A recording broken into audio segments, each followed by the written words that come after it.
Hello and welcome. This is the news on NTA International. I am Anne Jibuno. Here are the headlines. ECOWAS delegation arrives Niger Saturday afternoon in a last-ditch diplomatic effort to reach a peaceful deal with military junta. China launches military drills around Taiwan, says it is a serious warning to separatist forces. Ebonyi governorship election petition tribunal reserves judgment as parties adopt written addresses.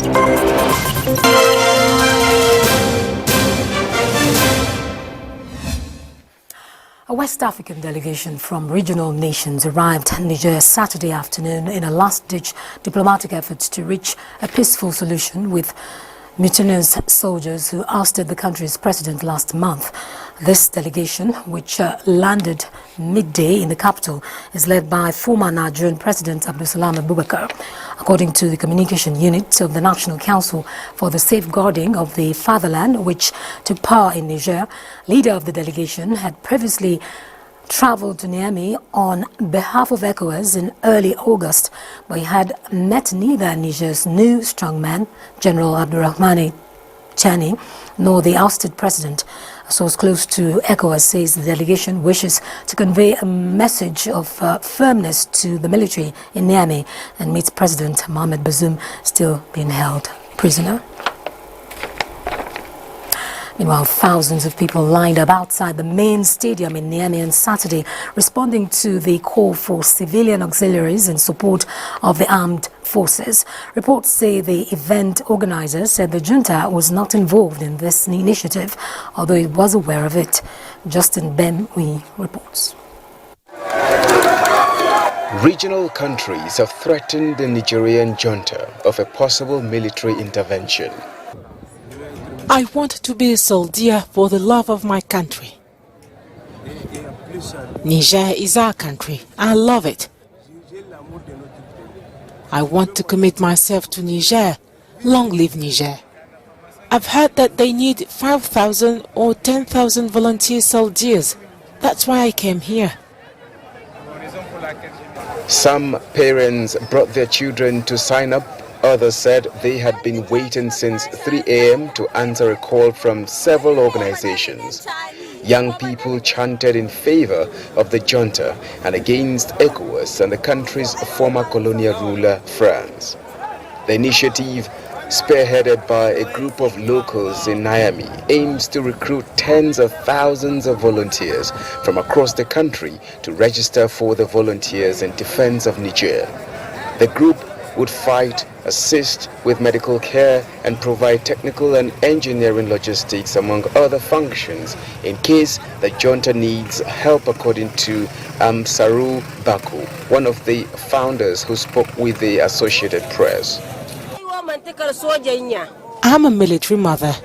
We're waiting for you, young volunteers. From now until tomorrow. That's what I had to say. Wallah. We're waiting for you. I hope you'll get us out of all these difficulties.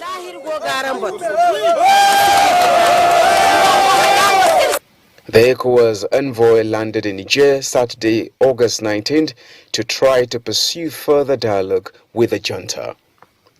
Justin Bemui, NTA News. In the meantime, Mali and Burkina Faso have dispatched warplanes to Niger in a show of solidarity against possible military intervention by the Economic Community of West African States, ECOWAS. Justin Bemui again has the story. A report aired on Niger state television highlighted joint efforts by Mali and Burkina Faso in support of Niger and the deployment of warplanes within Niger's borders. Mali and Burkina Faso turned their commitments into concrete action by deploying warplanes to respond to any attack on Niger, it said, noting the planes were Super Tucano fighter jets. During a meeting Friday of the ECOWAS Chief of Staff in Ghana, the date of the impending military intervention in Niger was not disclosed, but the bloc declared that its military forces were ready to intervene as soon as orders were given. Burkina Faso and Mali, both under military leadership, previously released a statement of support for Niger against the planned ECOWAS military operation to alter the course of the coup in Niger. It warned that any intervention would be seen as a declaration of war against Burkina Faso and Mali. Justin Bemuni, NTA News. Away from Niger, China has launched military drills around Taiwan on Saturday as a serious warning to separatist forces in an angry but widely expected response to Vice President William Lai's visit to the United States, drawing condemnation from Taipei. Let's hear that report again from Justin Lemuyi.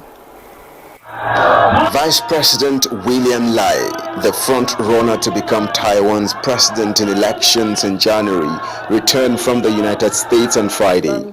He officially made only stopovers on his way to and from Paraguay, but gave speeches while in the U.S. China views democratically governed Taiwan as its own territory, despite the strong objections of the island's government. The People's Liberation Army's Eastern Theater Command said in a brief statement it was carrying out joint naval and air combat readiness patrols around the island.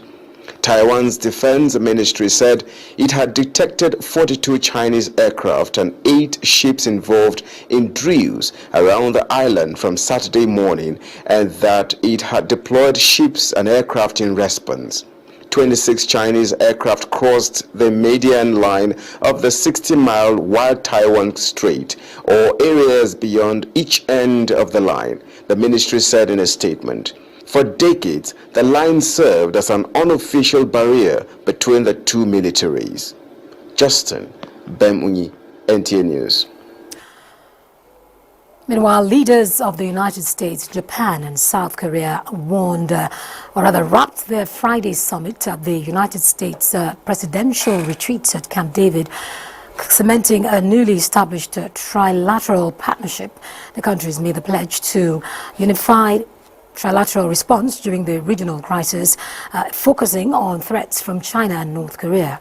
President Joe Biden said alongside South Korean President Yoon Suk-yeol and Japanese Prime Minister Fumio Kishida during a joint news conference at the summit's conclusion that they have all committed to swiftly consult with each other in response to threats to any one of their countries from whatever source it occurs. He added it means they will have a hotline to share information and coordinate responses whatever or whenever there is a crisis in the region or affecting any one of their countries. Without mentioning China, Biden said the leadership reaffirmed the commitment to maintain peace and stability in the Taiwan Strait and address economic cohesion, a practice Washington accuses Beijing of employing for its political goals.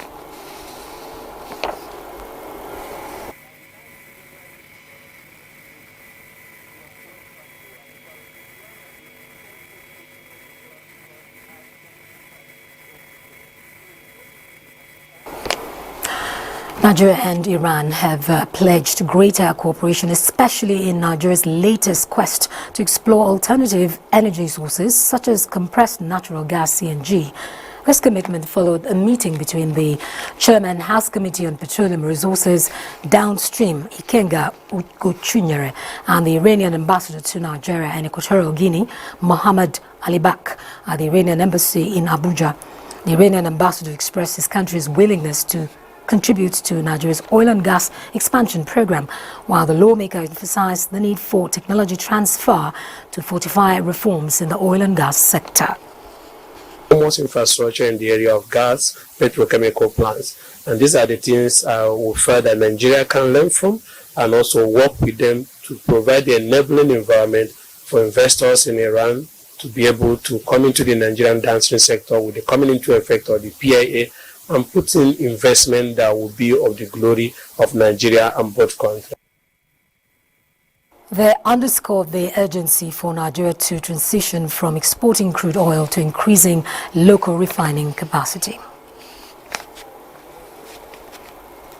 To commemorate this year's World Humanitarian Day in Nigeria, a solidarity walk was organized by the Ministry of Humanitarian Affairs and Poverty Alleviation in Abuja. It is exactly 20 years since the United Nations headquarters attack in Baghdad that left many injured and 22 people dead. An attack that inspired the World Humanitarian Day to advocate the survival, well-being and dignity of people in crisis. That tragedy marked a change in the way humanitarians operate. Because today, although humanitarians are respected around the world, they may also be targeted by those who would do them harm. On this World Humanitarian Day, we salute the courage and dedication of humanitarian aid workers everywhere, and we reaffirm our full support for their determined and life-saving efforts across the world. Today, Nigeria is demonstrating her commitment through solidarity with this work by humanitarian actors to raise awareness and honor aid workers for their bravery on the front line, as well as promote the need for humanitarian assistance in the country while paying tribute to those who have paid the supreme price. Humanitarians, whether working for government, for civil society, local organizations, international organizations, the UN, humanitarians deliver assistance to those in need no matter who they are reaching, no matter where it is, and no matter what their needs are. So I think the ministry is well positioned not only to handle what is happening now, but also to predict and start preparing for what we are to expect in the future in the country. With the theme, no matter what, many say it is a call to action for sustained partnership to address challenges posed by humanitarian crisis, with a show of resilience by these humanitarian actors that no matter what, Nigeria will continue to stand tall. In Abuja, Ruth Aguale, NTA News. The Governorship Election Petition Tribunal sitting in Abuja on the petitions challenging the declaration of Francis Nwifuru of the APC by INEC has reserved judgment after parties adopted their written addresses on the matter.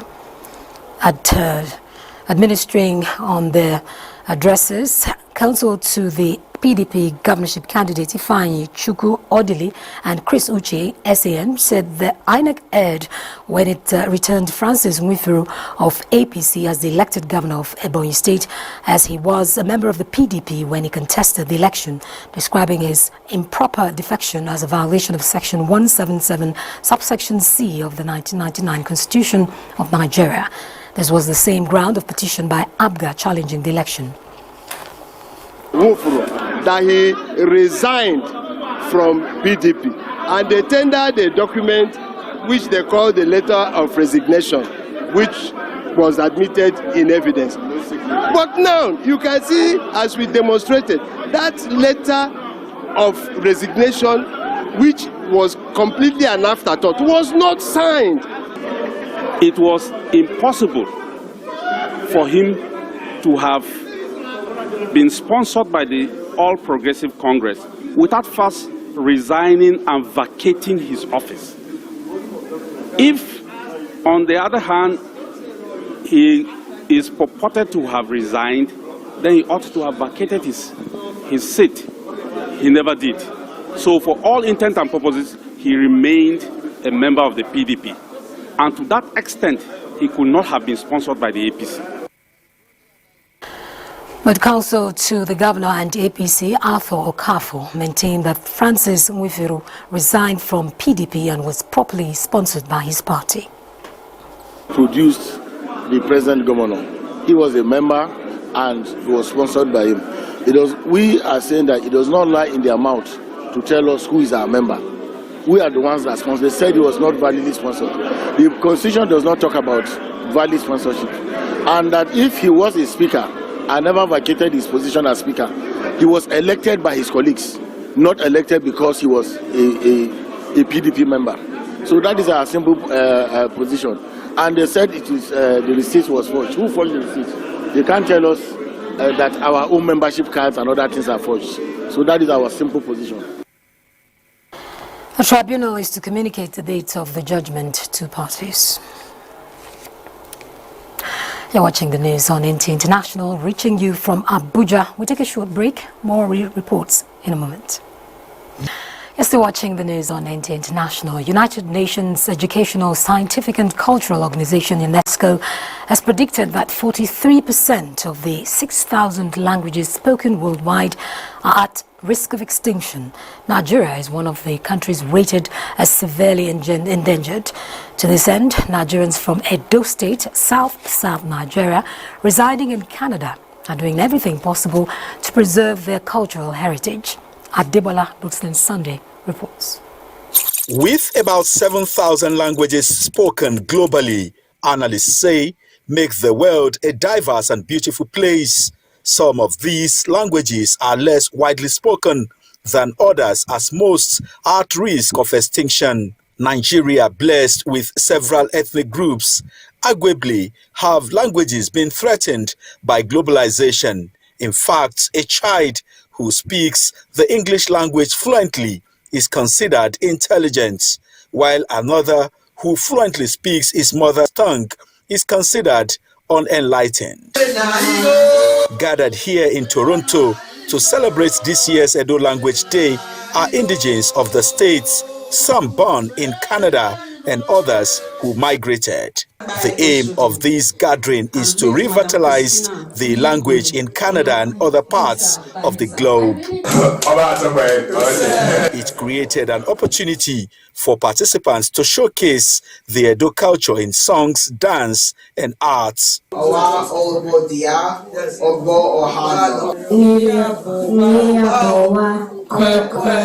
Those who were outstanding were encouraged for their efforts towards the preservation of the culture at home and abroad. Nekben Obasioge, a custodian of Bini culture and tradition, says Edo language is not exempted from the list of indigenous languages gradually going extinct. I remember when I was in primary school in Edo State, in the areas, we were being punished for speaking our indigenous languages in the classroom. And one program like this is vital to the preservation and sustenance of the Edo language.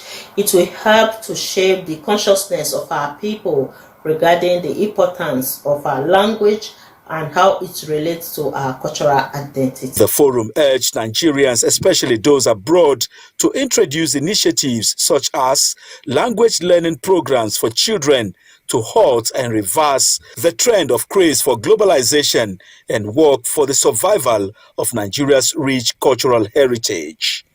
Adebola Brooklyn, NTA News. Zamfara state government has described the ceaseless cases of internally displaced persons across the state occasioned by banditry as alarming. The Zamfara state governor is soliciting NEMA's support for a special intervention to reduce the overwhelming burden on the state.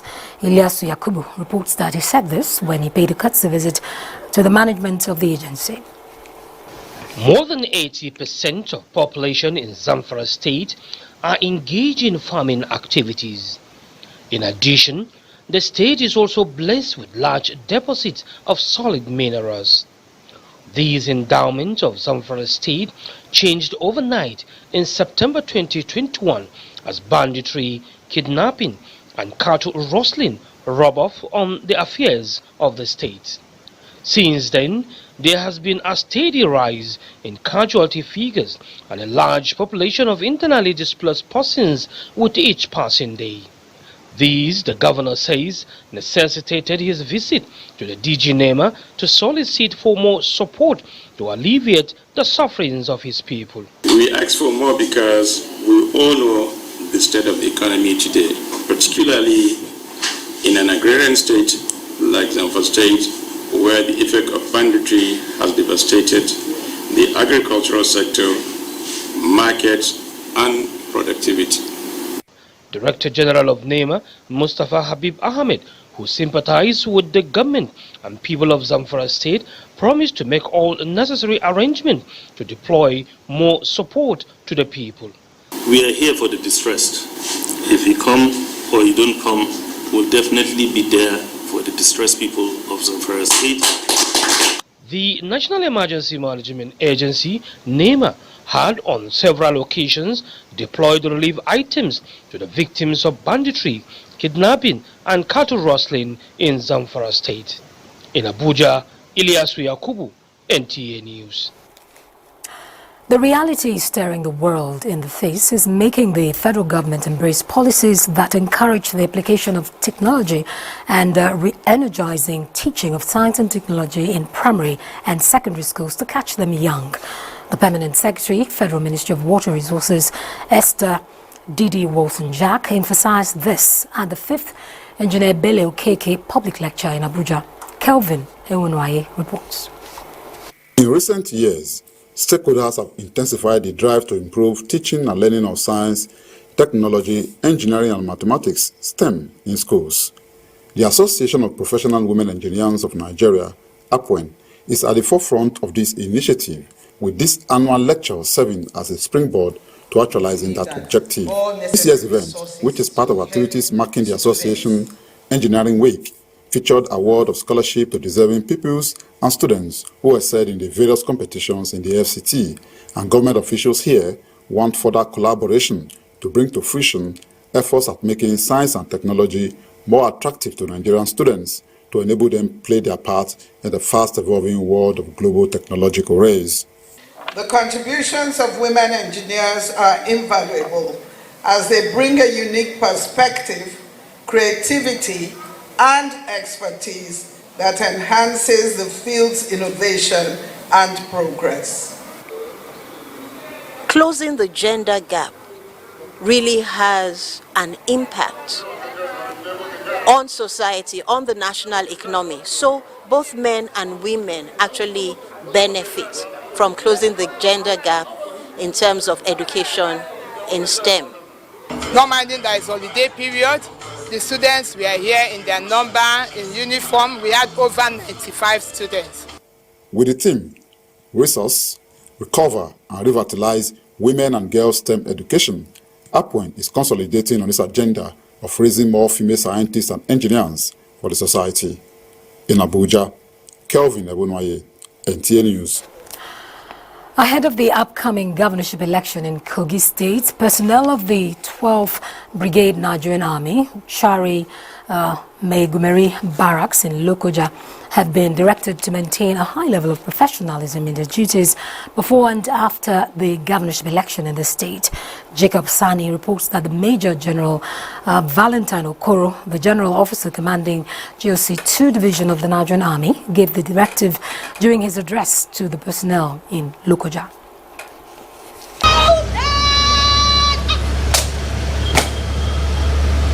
Major General Valentine Okoro's visit marked his first time at this location. The General Commanding Officer stressed the importance of discipline, gallantry and dedication among the troops. He encouraged the 12th Brigade to maintain a strong collaborative relationship with other security agencies in order to uphold peace and security within the region.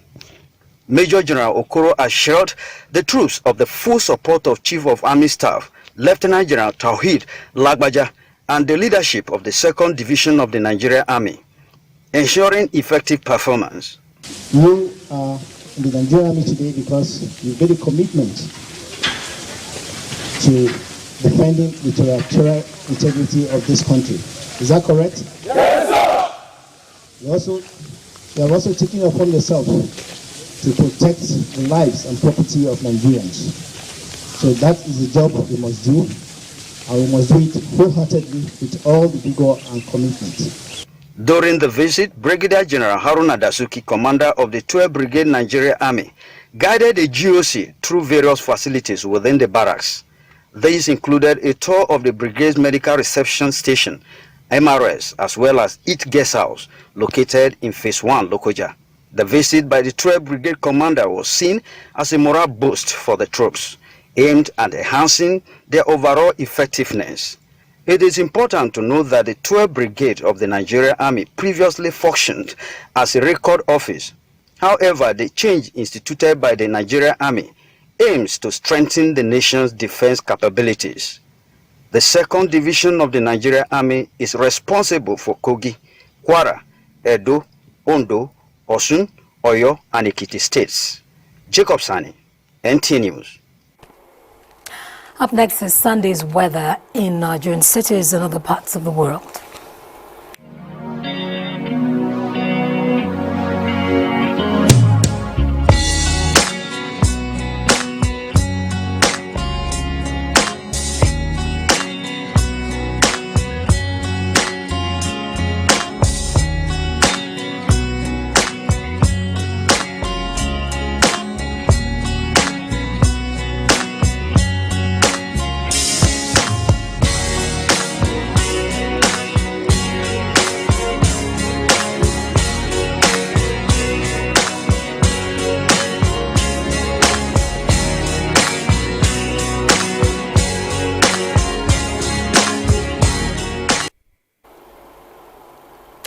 This is where we end the news. Thanks for watching. I am Anne Jibuno.